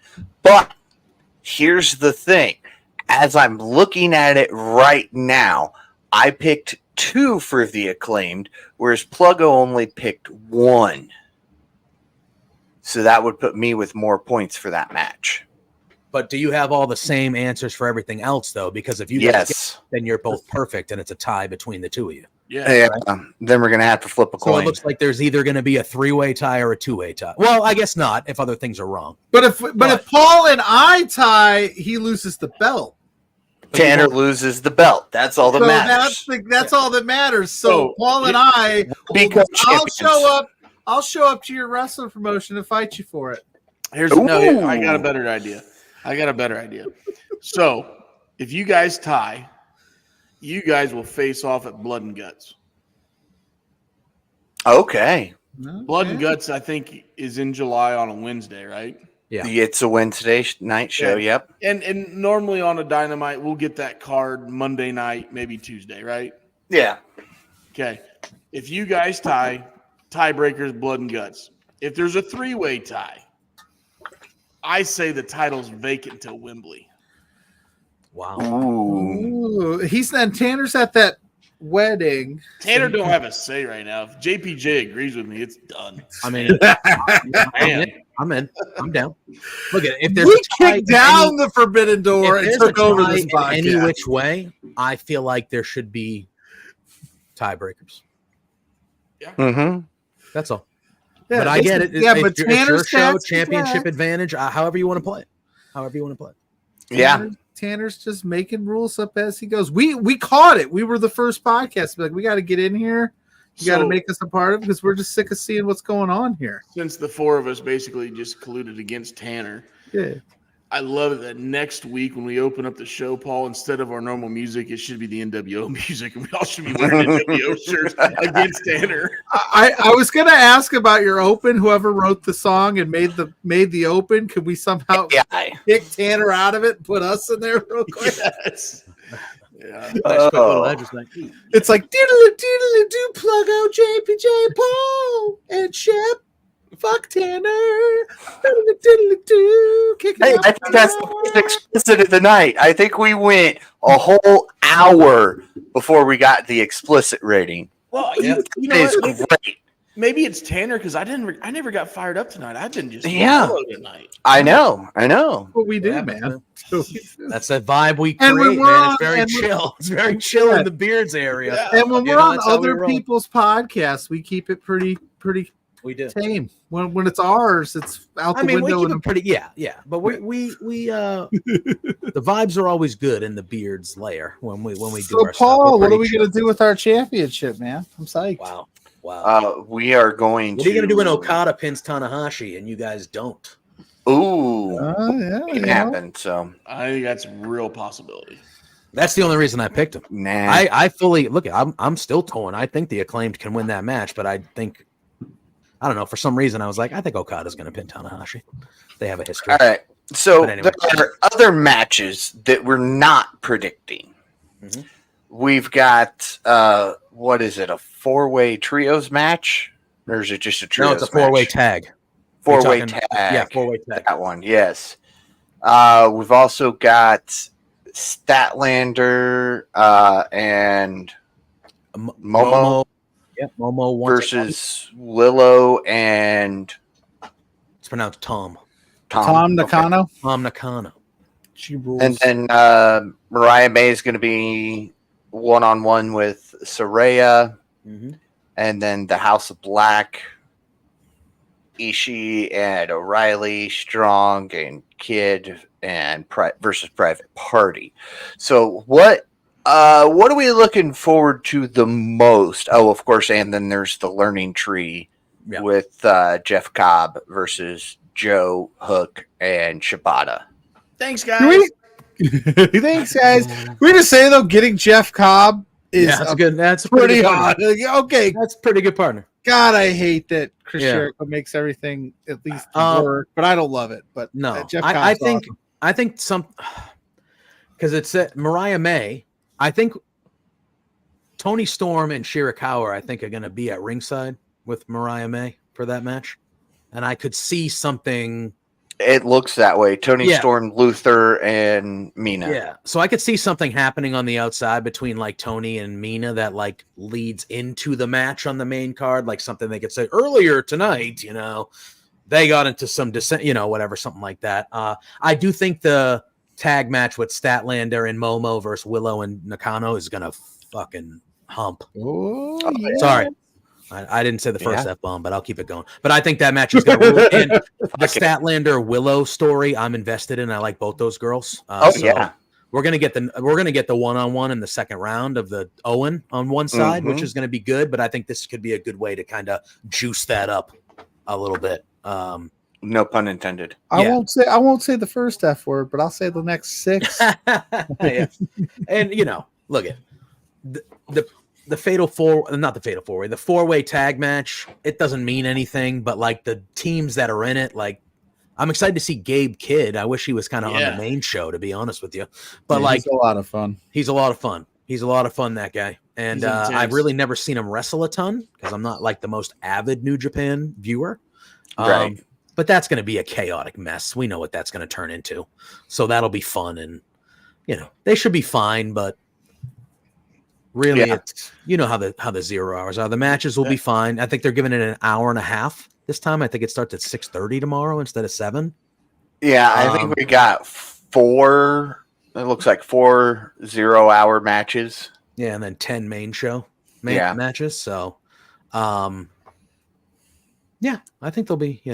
It'll be fine. But that 4-way tag will just make Jim Cornette love life. Oh yeah, it's going to be one of those, 100%. And the trios match, the first one, the trios match, the Los Inhernobles versus the Lucha Brothers and first of all, the Lucha Bros and Mystico tagging up. That's like Mexican royalty with all 3 of those guys. You know what I mean? Like that's like. This has nothing to do with Mystico, but it just reminded me. Did I see Kyle Fletcher lost the ROH TV title to Blue Angel Jr. last night in CMLL? Did he lose it? Yeah. I don't think Kyle Fletcher. You notice he came – well, you didn't watch it. He did not come out on stage tonight when he came out with Ospreay. He didn't have the belt. He did not have his belt. Maybe he did. I'm Googling. We don't watch ROH in real time because they be they try to counter. They're scared of the beard, so they counter. CMLL star Atlantis Jr. Kyle Fletcher becomes ROH World TV Champion. There you go. And Jericho showed up on that show as well. I saw that, and he attacked a completely different Jericho, like the old Death Angel Jericho. Yeah, I saw that. Was he the one that attacked Mystico? Yes. Yes. Okay. I knew that's what made me trigger. CMLL, and it was like it wasn't Learning Tree Jericho. It was old school. Like wore a mask, got in there, beat the crap out of him, took off. It seemed like it was like the Jericho that we saw in New Japan type Jericho. Yeah. There were some good cameos from AEW on that. Yeah. That Friday night. And which is good because we've seen a lot of the CMLL guys all this time. So it's good that that's happening. Like I think losing the Ring of Honor TV title over there, that's good because that sets up another match that this guy can come over and do a Ring of Honor pay-per-view or whatever, or Yeah. But I like what they're doing. I like how AEW kind of has the connection with New Japan and CMLL, and now we're seeing a TNA connection with WWE. Like I'm liking. Well, in a perfect world, 5-10 years from now, everybody can just kind of. It's funny you bring that up because I was thinking about this earlier. There's no way in hell that Triple H would be. I know Vince is gone, but there's no way that he would be working with TNA the way he's doing right now if Tony Khan didn't start this 3 years ago. Yeah. Oh yeah. So I think Triple H says, "Look, hey, if you can do it, hold my beer, right? I'm gonna go do this." So. How great! And look, we're nowhere near it. And sorry, Pluggo, go ahead. I was just saying, just even in like the lowest tier of superstar that crosses over, it becomes a big thing on socials, and you start, oh shoot, like Tatum Paxley is on TNA. What? And you're like, oh wow, that's crazy. It's still that new, especially on the WWE side. That it's just because that's just it's just not something we're completely not to. But like Joe Hendry showed up on NXT. Exactly. What? Like imagine WrestleMania 50. Like we're at a point in the wrestling industry where like, and obviously this is not going to happen. But like Triple H could call Tony and be like, hey, I want Kenny Omega for WrestleMania to fight Seth Rollins. Like, if we give you him, we'll give you whatever. We'll give you, we'll give you Drew McIntyre for All In at Wembley if you want. We'll give you Drew over there, and you give us Kenny. I want Kenny versus Seth Rollins at WrestleMania. Like how healthy of a rest. You know what I mean? Like I feel like in a perfect world, years and years and years and years down the line, that's what it's like. There's these major companies. You can be contracted to just one company, but like you can the companies are friendly enough with each other that it's like, hey, you need this guy, you want to have somebody, all right, we'll repay the favor a couple months from now. Here, I mean, if you go back in the day, that's what WWF did with Jim Cornette and Smoky Mountain Wrestling, and then went into Ohio Valley. Think about early ECW, like showing up on Raw, and like Jerry Lawler showing up in the ECW arena, like Paul was on the payroll. Yeah. So. Not me.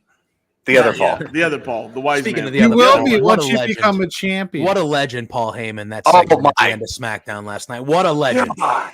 That dude, after all those years, got the main event a segment at Madison Square Garden. God bless that man.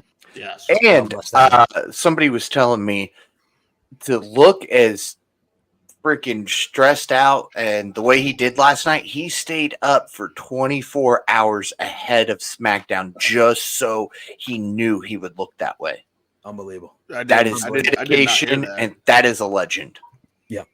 What a segment that was. But yeah. I know. Good thing you said that, Paul. I noticed his nose a little white. Yeah. You get those. They had the horrifically bloodshot eyes. Horrific. So get those when you go skiing. Yeah, it's unbelievable. But anyway. Yeah. Tanner sucks. Those listening. Majin left a comment that says AEW TNA, you had Kenny Omega and Christian Cage, hell, even Tony Khan himself, and a few others go over. The closest from TNA who went over was the Guns once. Mm-hmm. Yeah. But again, if you look at it now, right, when we're talking about TNA, if you're looking at it now, like they sent over their Knockouts women's champion. They sent over Frankie Kazarian. They sent over Joe Hendry. And the people that have showed up at TNA are Tatum Paxley and Izzy Dame. Yeah. So not exactly tipping the scales evenly yet. But but your small company like TNA, you're getting exposure on Royal Rumble when Jordan Grace first showed up. No, 100%. Oh, 100%. And they kept the storyline going with Hendry and Kazarian during that. Like, I get it makes sense, but at some point you would hope it levels out. Look, I'm not saying WWE, but like on Slammiversary or whatever, like can AJ Styles show up? Is that cool?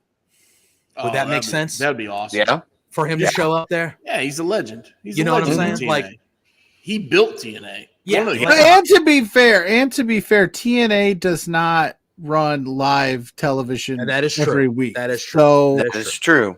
So, like, if you think about like the AJ Styles Slammiversary stuff, they do that live. That's a little easier. They might do some bigger things, but they've already taped a month of programming ahead of time. So maybe now, like, you might see some more stuff in the future. But it's hard to do.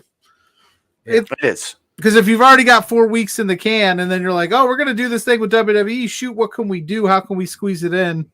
Mm-hmm. Majin got a question for us. So I got a question for Majin. Why do you like Tanner so much? All right, we'll ask your question. He's Canadian. Oh, no, yeah. I'm about to what? What I'm a perfect answer. I'm about to be in Canada for the weekend. I'm going to Money in the Bank next weekend. Are you really? Nice. Yeah. Majin won't go because he's a AEW mark. Fair.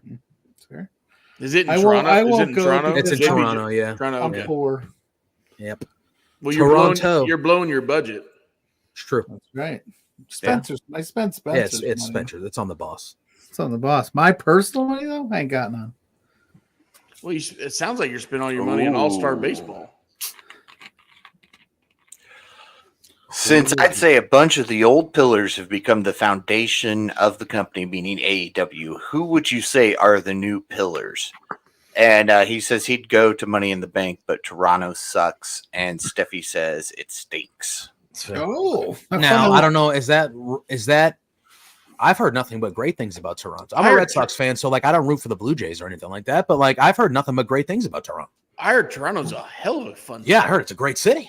Yeah, I'm going to the Hockey Hall of Fame one afternoon. It's up there apparently. I'm going to that. I'm kind of I'm looking forward to throwing on a couple good ones. He likes Tanner. He thinks Tanner's a winner, and he's a winner. See, that's the thing. Losers stick together. That's why Majin and Tanner are so good together. But let's get back to his question. Now, when you say, so MJF, Sammy Guevara, Darby Allin, and Jack Perry were the original four. Now he's saying He's saying that they have now become a foundation of it. Pieces. Who's the new pillars that you would stand on to hold up AEW? Yes. I think MJF is still there. Yeah. I think John Moxley's another one. So we're not talking like youthful.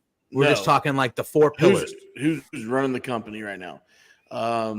Swerve and Ospreay. I would say Swerve. I would say Swerve I would definitely say my Swerve. next one. And that fourth one could be rotating. Ospreay being fresh still. He's still fresh. You know, he's been with the company a couple months, 6 months now. You guys are gonna hate it. Don't do it. You guys are gonna hate it. Tony Storm? No. Mercedes Moné? Nah, I'm just saying. I'm just saying. You know what?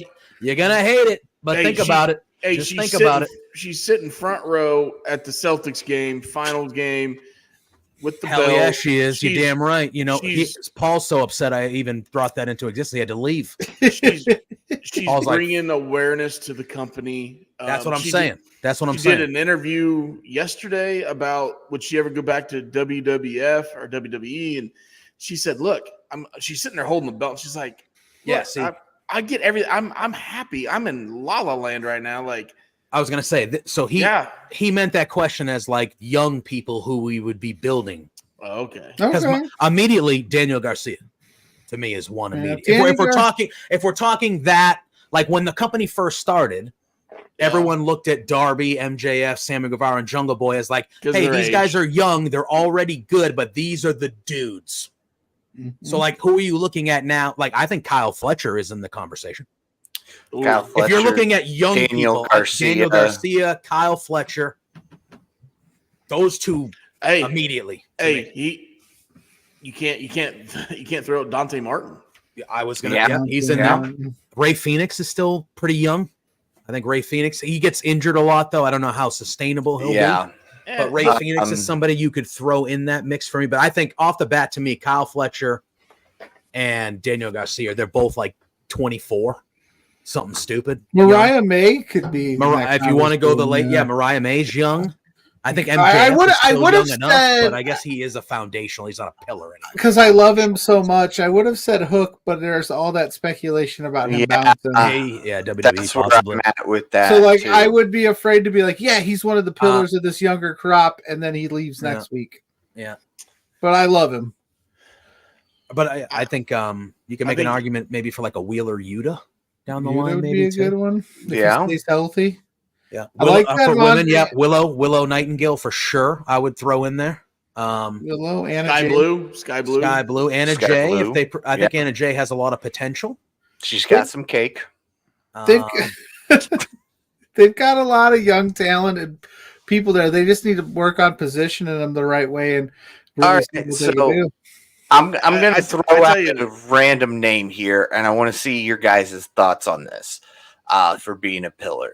Just because he's done everything that's ever been asked of him, Isaiah Cassidy. I love Isaiah Cassidy. I think he's got a lot of untapped potential. So I'm on. I don't know if he's a pillar just yet, but there's something there for me at least. They've buried Action Andretti ever since he lost or beat Jericho. They buried his ass. Yeah, but I think Action Andretti is actually going to turn on those guys, and he's going to go with Shane Taylor. Turbo Floyd. The Outrunners. God, those guys are awesome. Hell yeah. They definitely need more Outrunners on our TV. I don't know why they don't. I don't know if I could. I don't know. I guess if Dan the Dad. Oh, now we're just talking indie guys. 4. Dan the Dad's awesome. I'm still on this question. On the women's side, and she just recently signed. And I saw her on the Indies. Actually, Julia Hart, Pluggo's super young still. I know she's hurt, but Queen Aminata. Love her. Yeah, love her. She is awesome. Yeah. She's awesome. Yeah. Yeah. That's a good one. Julia Hart is still like 24 or 25 years old, and the character, at least base that she started. Oh, I yeah. know she's been out for a while, but she was as over as a god. Like, I think she on the female side could be considered a pillar that you build around. God, to be 24 again. Oh, right. Mhm. Jeez. Son of a bitch. They have a lot. They're loaded, but I just think, I don't know. To me, I don't know if they have anybody. They don't. OC's like in his mid 30s. I think there older, was maybe just even there close used to so. yeah, when they 40 maybe. started the company, there was the clear like this is our Yes. foundation. Who Cody, the Bucks, the Elite, Omega, all that stuff, Mhm. and then hey, here's these 4 exciting 5 if you want to include Britt Baker, young upstart talents that's going to carry us in the next 10 years, and it was very clear. Right now, and I don't want to say it in a super negative way, but it does feel like there's a lot of things going on. Like Swerve is incredibly young and he's your world champ, right? Like there's a lot going. 40, by the way. He's 40, right? Yeah, OC's like I knew 40? he was older. Yeah, he's 40. OC's 40.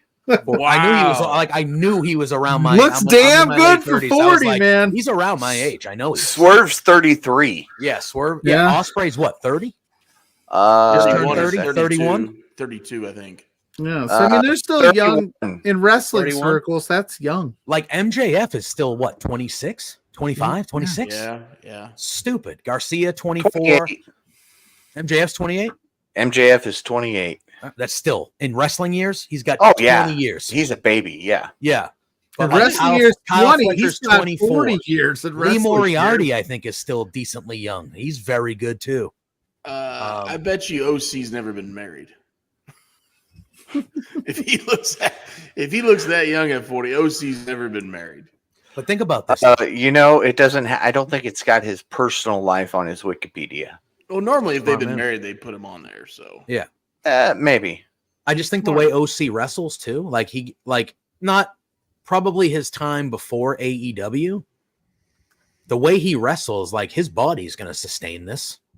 Like the way, you know what I mean? Like with a lot of the gimmick stuff that he does, he's not like exerting King of the Sloth style. Yeah, and especially when he was doing that on the indies before AEW, like I'm sure obviously we've seen when he picks it up, he can go as good as anybody, and he does brutal shit sometimes. But like I'm sure he wasn't doing that every match in the indies, so his body probably isn't as brutal as somebody who wrestles the way that like a John Moxley does at 40, you know? Yep. Yeah. But that's I don't know. But well, and Moxley came up in CZW and yeah, he was a death guy, so he's used to that. But Well, it still is. but anyway, yeah, Still loves that shit. 40 years old, OC, man, that's wild.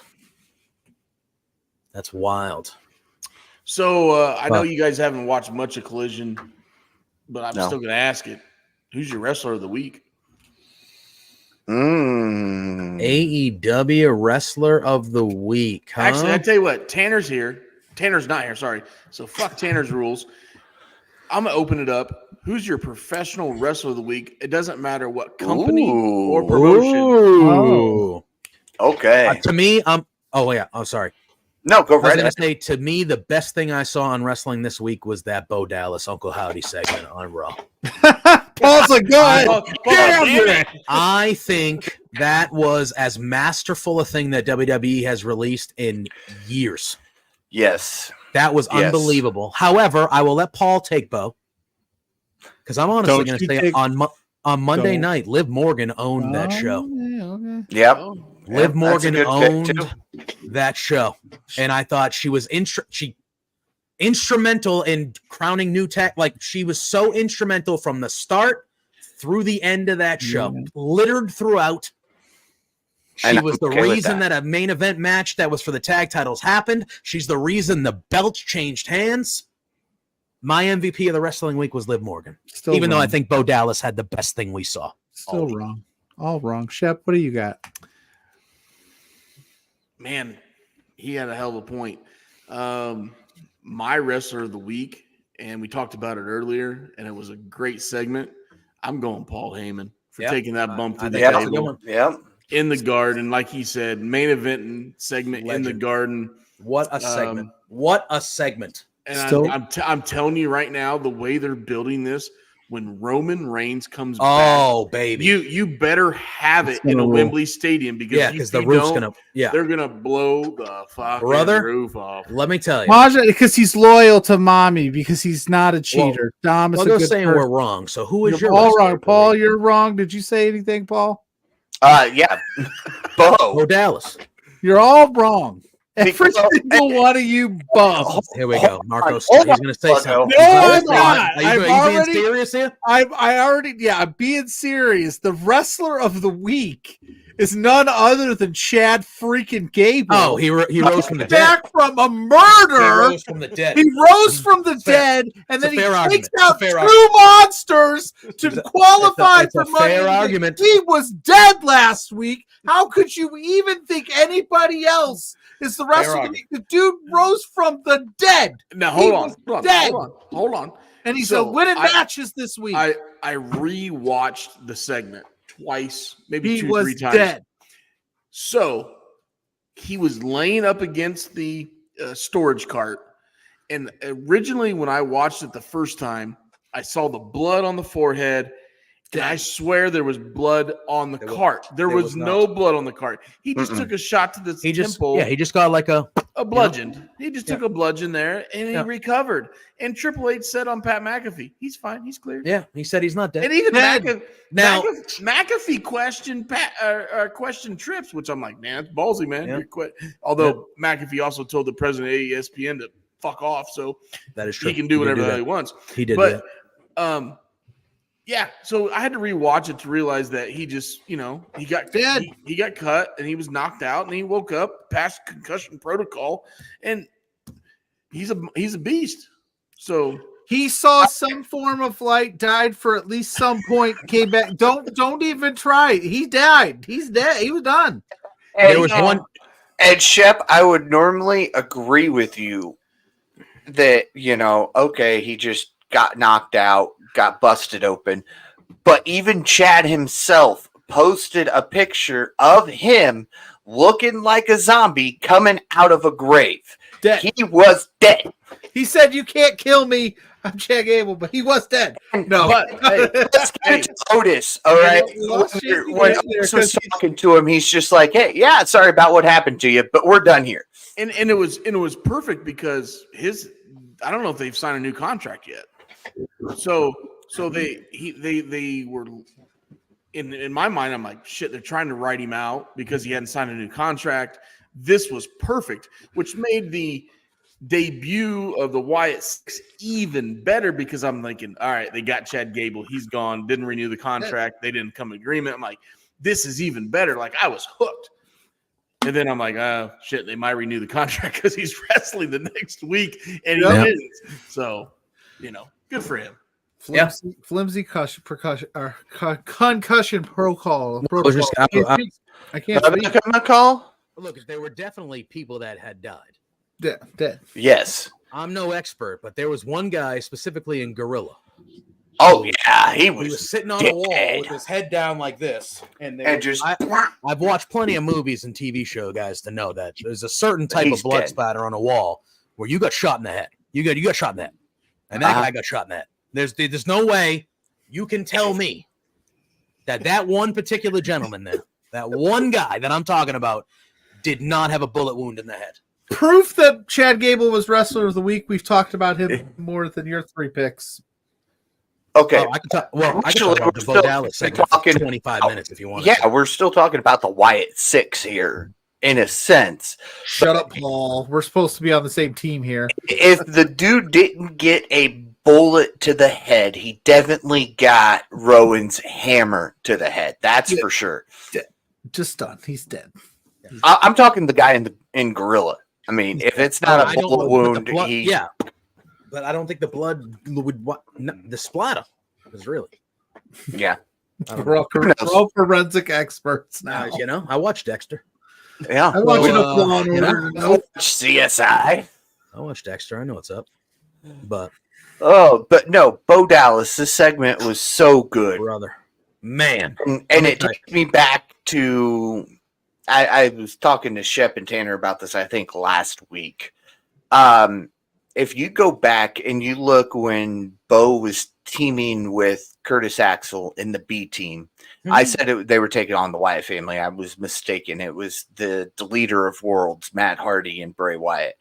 But Bo dressed up as Bray and did an impersonation of him. And I honestly, if you go watch that promo, you would think Bray cut it and that Bo was just lip syncing to it because it sounds almost identical to him. And I heard that kind of come through again in this promo that he gave this week, which is why I hands down have to go Bo Dallas as wrestler of the week. And he killed Chad Gable. So that is true. Let me be the asshole in the group. What else is new? That's right. We haven't seen Bo in the ring in a long, long time. Since the Pitch Black match. When we did see Bo in the ring, he was tagging with Curtis Axel. If you go back to his NXT days, where he's one of the first NXT champions. Leave. Yeah, the B team, baby. I guess I don't know enough. And I mean, can he provide the in-ring work to follow all this great production? Yep. I sure as hell hope so.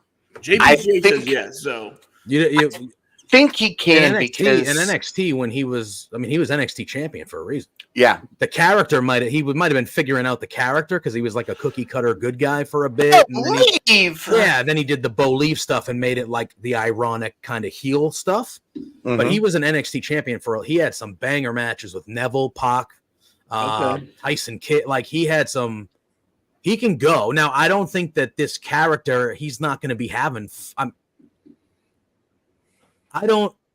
What I saw on Monday, to me, my main question after the debut, which I loved the debut, but my main question was, okay, that was very cool, but now what? Is Joe Gacy in a gas mask going to be fighting for the Intercontinental title in a month and a half? Is that what's going on here? Is Nikki Cross in the Abby the Witch just going to be wrestling Zelina Vega on Raw in a month? Like what's going on? And I thought the segment on Monday, first of all, I want to see that kind of segment with all the members. Yes. And I don't know if it's Uncle Howdy talking to all of them or them talking to their own characters from this. I don't know, but I want to see this with all of them because I think if you lean into that realness, obviously this was about Bray, but can you imagine what Eric Rowan will talk about? Oh, man. With Bray Wyatt and Brody and the Wyatt family. Like if they do this, you can have Nikki Cross say, hey, I had a family too down in NXT. I had a group and they all left me. And then I was a friggin' superhero. They tried to make me a superhero. Literally, I looked like a damn fool. ASH, a superhero. Yeah. Hated that. They made me look like a fucking idiot. And they left me for that. Joe Gacy. I had a group that I was the mastermind of down in NXT, and they all fucking left me too. Yeah. And then Dexter Lumis had a group. All these people had a group. And it's awful. Whether it was obviously they all had a group, and they were all parts of groups who left them, and then they could never have fulfilled careers once they were not part of the groups. I just kind of fucking floated. Now this is where they are. You know, I'm gonna have to unfortunately talk again about Pluggo's Wrestler of the Week, the guy who died and came back alive. But all right, so if you watch Monday night when Chad Gable's coming in, he walks by one of the trailers. The trailers have superstars on them. They do. This had Alexa Bliss dressed as Sister Abigail, which is not the same character as Abigail the Witch. Mm-hmm. Do we see Alexa Bliss become that final member? Maybe. Possibly. I mean, it's a maybe. You can never say no. Makes sense. It would. I know they're the Wyatt 6, but to me, I keep them the 5, and I think the 6th person is Bray. That's the lantern. I agree. I think that's how they should keep it. Now, that lantern needs to be the 6th. Yeah, like the lantern is Bray. Like Bray is the, and I think again that segment on Monday, we found out the why. We found out why this is happening, at least from Bo Dallas's standpoint, why this is happening. And I think that's kind of what we needed to hear because, you know, and I think, yes, what he says next, that to me is what it is. Like Bray's I agree, Steffi. The person. Yes. And then to me, like, dude, just the way, to me, there were so many oh my God moments in that it's 4 minutes. It's a 4-minute thing. Oh, yeah. But there, you know, you see the videotape, you're like, okay. And you see him Uncle Howdy talking. I think the first oh shit moment is when you just see that it's Bo Dallas. And you're like, oh shit. Okay, that's Bo. We haven't seen him in a long time. Then he just, you know, after a few whatever, he just leans in and he goes, how did it feel when your brother died? And when he asked that question to all of us, I think, but to me, I was just like, shit. I was on my couch and I just went, and I like scooted up like, oh, like this is how real we're getting. We're doing this. And then the answer that Bo gave is, you know, obviously it was 100% real. You could hear the emotion. You could see it because it's real. That's how he really feels. And then the next question he asked, which I loved because there were a bunch of shitheads. And if, you know, you are entitled to your opinion, but there were a bunch of people on the internet after the debut. They're just exploiting Bray Wyatt. They're trying to make money off of Bray. They're trying to do this. What was the next question that Uncle Howdy asked him? Do you think you're exploiting your brother's legacy? And I was like, fuck yeah. Got him. Yeah. Fuck yeah for addressing that. Uncle Howdy going for the neck. The way I take it is they're keeping his legacy going. 100%. Yes. They're keeping it going. I'll go with that hat. That was scary. And I got distracted there for a minute. They're keeping his legacy going. And then the whole thing, listen, we're all professional wrestling fans here.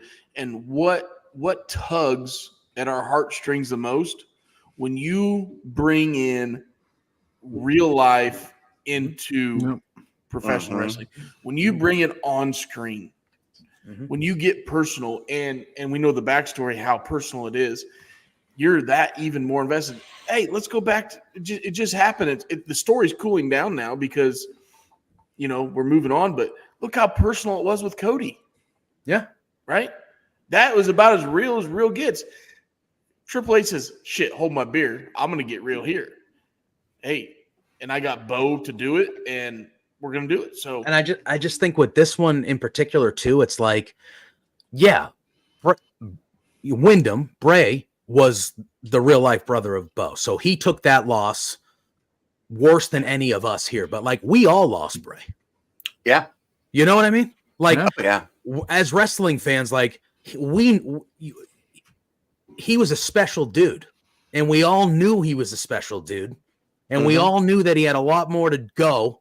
A lot more time to go and stuff to give. And he was a guy that I feel like I have not met many people who have told me that they weren't into or did not like Bray Wyatt.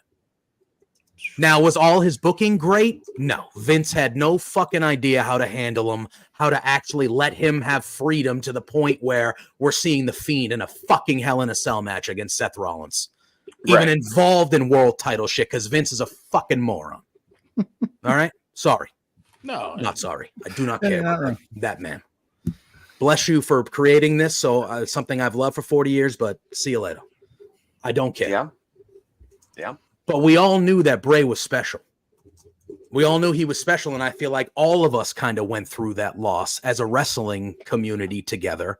And so it means something to us. We want Bray to be honored too, you know, and I think just how that went down, I feel like, and like Paul said, Bo looked like him. He even looked like him a little bit. They do look awfully alike. He sounded like Bray in this promo. The way he was saying the words, the way it was coming out, he sounded like Bray. And I think, you know, at the end where he says, like, what am I supposed to do? Sit here and let him become a mausoleum? Yeah. Like when he said that line to me, I was like, man, I was like, that one hit me. I think that was the most emotional line for me, is when he said that. I was like, damn. All right. And then he's like, they wanted to forget about all of us, and we made them remember. And then you have that like demonic, yes, we did. Like he's like giddy. Uncle Howdy's giddy about it. Yes, we did. We did make him. I loved it. I thought it was as perfect a segment as they've done in a while. And here's the thing about the Wyatt Six. In my opinion, it's like we've watched these characters that we are now seeing in the Wyatt Six evolve. With Bray in the Firefly Funhouse, we had Abby the Witch, the Rambling Rabbit, Mercy the Buzzard, and Huskus the Pig. And then The Fiend brought us the real-life version of those puppets at ringside. And now Uncle Howdy has brought us the wrestlers that embody those characters. I always forget that pig. He was Husky Harris in NXT. Yep. Mm-hmm. Huskus the Pig was supposed to be his representation of Husky Harris. So we we now get to see all of those characters fully evolved. And that's why I think leaving Sister Abigail out of this is perfect. Maybe do something with her from time to time, but right now let's focus on those. If we're going to bring her into it, let's let Alexa come back. Let's let Alexa do her thing for a little bit and do what Bray was trying to do with The Fiend, which was re-corrupt her. Yeah, but and it's been years ago, and maybe I didn't watch the programming much, but there was never an on-screen Sister Abigail, was there? No. Sister Abigail. Yeah. Bray referenced her in some of his earlier stuff as being his sister, but then she became this magical being. Yeah. Keep her that way. Keep her that way. Yeah. And that's why she inhabited Alexa Bliss. Yeah. If you want to tell me that Alexa Bliss is going to join this group in 5 or 6 months or whatever, like, yeah, I'll probably be into it when it happens. But I don't think she needs to. I do not see a reason at this very moment why it needs to be more than these 5 people. Right. And you know what I mean? Yeah. And that's my thought. If we're going to do it, let's do it down the road. Yeah. Maybe have her do what she was doing when she teamed with Liv for a little bit and she kept the doll that she always had with her when she was Sister Abigail. That doll never went away once the Sister Abigail character faded out for her. Let her keep that doll. That's fine. Let's let that be the representation for right now. Yeah. And I'm on board with that. And then I feel like what they did on Monday was a good start. If we do see this with all the other characters, I feel like that's a kind of a good way to lean into okay, they're going to be, maybe when they wrestle, they're wrestling as themselves. Like they're wrestling as Bo Dallas that we just saw, or they're wrestling as, if we see them in their real forms, then when the Wyatt Six are here, they are, because I have a hard time believing that Eric Rowan's going to be wrestling in a fucking bunny mask and that he can't. I think they'll take it off kind of like he used to do with the sheep mask. Fine. In the original Wyatt family. But I need to see him talking I need to see him doing what we saw Bo. You know what I mean? Yeah. It's just going to be weird if we don't hear them talk and they're murdering everybody, and then they come down to the ring and Eric Rowan just goes, all right. Wasn't Braun Strowman wearing the bunny mask? No, that was Rowan. Black Sheep, and then Rowan had the mask. He had the black sheep. He had the black sheep mask. Yeah. Okay, you're right. I mean, right now, Eric Rowan was wearing the rabbit. Mm-hmm. But they're not, So I feel like what they started with Bo, if they do that with everybody, I think that is also a good way, because now we know, when the segment last showed, it looked like they were inside the Firefly Funhouse. You saw the door. Yes. Yeah. And everyone's like, oh shit, they're in the Firefly Funhouse. Well, where was the Firefly Funhouse? It was in Bray's mind, really. Yes. Kinda, So whatever this is, it just brings in, I don't know, because it's weird, right? Because you're under the assumption that Uncle Howdy is this either supernatural or not, I don't know. Because now they're real, because they actually killed people. That WWE acknowledged that happened. People got hurt and that happened. But then you have Bo Dallas talking to But I think there's a way you can do it where, like, when we actually see these people wrestle, when it finally happens, they are their normal selves. And I think the conversations with either Howdy or their own characters, like we saw on Monday, can start, if they start doing that every week, but it's different iterations of them talking about different things, like and then once a month they fucking murder somebody or they just take somebody out or whatever. Like, that's the way to. And if you look at the masks, Nikki's just looks like her face anyway. It looks like they used her face to create that mask. Mm-hmm. Yeah. So her taking it off, I think that's going to be fine. I agree with you to a sense of having them wrestle as themselves. But yet, like, I want to see Eric Rowan still come down with the Rambling Rabbit mask on. And then take it off, get in with the rest of the gimmicks still on, and wrestle that way. A lot of like we used to see with the Wyatt family. He'd take the sheet mask off, he'd wrestle that way. I'm fine with that. And I think the only person who needs to leave the mask on, and that's just Tanner Lee.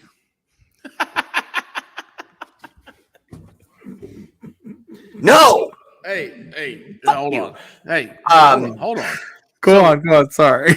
No, hey, we're gonna do an experiment. Just because Pluggo's all over this dude's ass tonight, Are you gonna call him? I'm gonna FaceTime his ass. Well, while you're FaceTiming his ass to see if he actually answers the phone, Uncle Howdy can wrestle in the mask.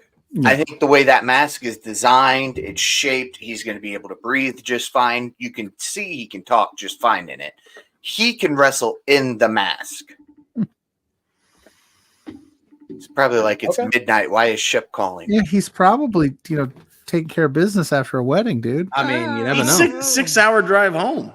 I think that's what he said. It was 4, 5, 6, 7, 10, 12. Maybe he's getting a roadie. I don't know. Lewis. Well, geez. Oh. Well, hey, that's a great image for your evening. On that note, I think that's our cue, ain't it? I think that's our cue. Stephanie didn't watch this shit, right? I don't want her to hate me. Tanner's going to rewatch this, so she might watch it with him. But is he the least intimidating one after what you saw on Monday? Yeah, I don't know. Is that true? He doesn't need. He's the one that's in charge. He didn't take any of those people out. Those other people did that for him. Yeah, he was just fucking dancing down the hallway, man, while everyone else was murdering for him. Yeah, and he's the one you should fear the most. Mm-hmm. Yeah, he runs the show. Yes, but anyway, on that note, hey, Pluggo JPJ, take a moment, tell everybody where they can find you guys. Pretty soon you can find us hoisting up the Kicking Out Podcast Championship on Thursday nights at 8 p.m. on Love Wrestling for Between Two Beards. You can follow all of the show updates and notes and news and all that fun stuff that we got going on at B2Beards on all social media, because this week is a holiday week, so we might be doing something a little different with JPJ being out of town. And you can find me, Pluggo, at Pluggo on all social media platforms as well, and every Saturday with Blair Pacheco, Grainmaker Pod, doing For Exposure, talking all things independent wrestling. You can find me, JPJ Loves Gaming, right here. I was pointing at Pluggo to do the thing, not pointing at my name. Well, yeah, You can find me here at JPJ Loves Gaming on all social media platforms, including Twitch, where we have a good time over there.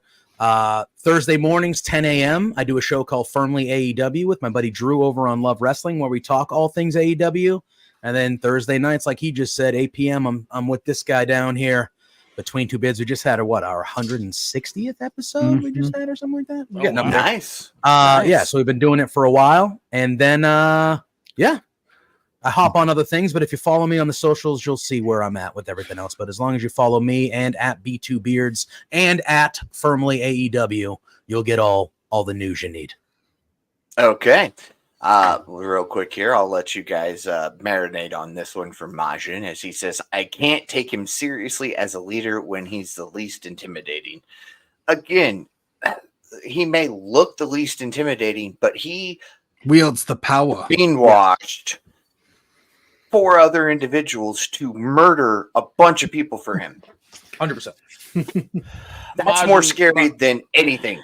Majin, I like Majin a lot. He's a nice guy. You've been drinking tonight, bud. I'm just saying. Before Paul signs off, guys, thanks for joining. This was fun. Oh, Absolutely. I know it's been a month and a half or so since we talked, but JPJ and I are obviously going to be in a tiebreaker with dipshit Tanner as Pluggo. I never said dipshit, but I can. But I can. Maybe I put words in your mouth there. That's fine. If those are the words you put in my mouth, cram them in. You didn't disagree, did you? No, I did not. So, anyways, we'll figure out how that goes. But, guys, thanks for joining us. It's always fun. Yeah, Paul, go ahead and wrap this shit up.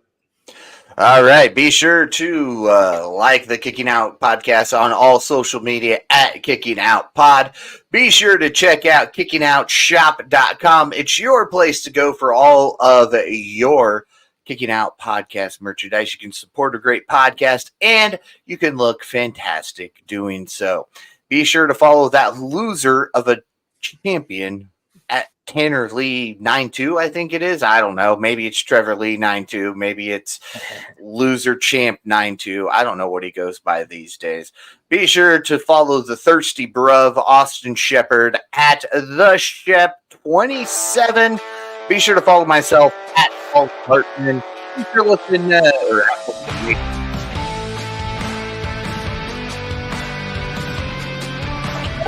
it's about leave us a review because we join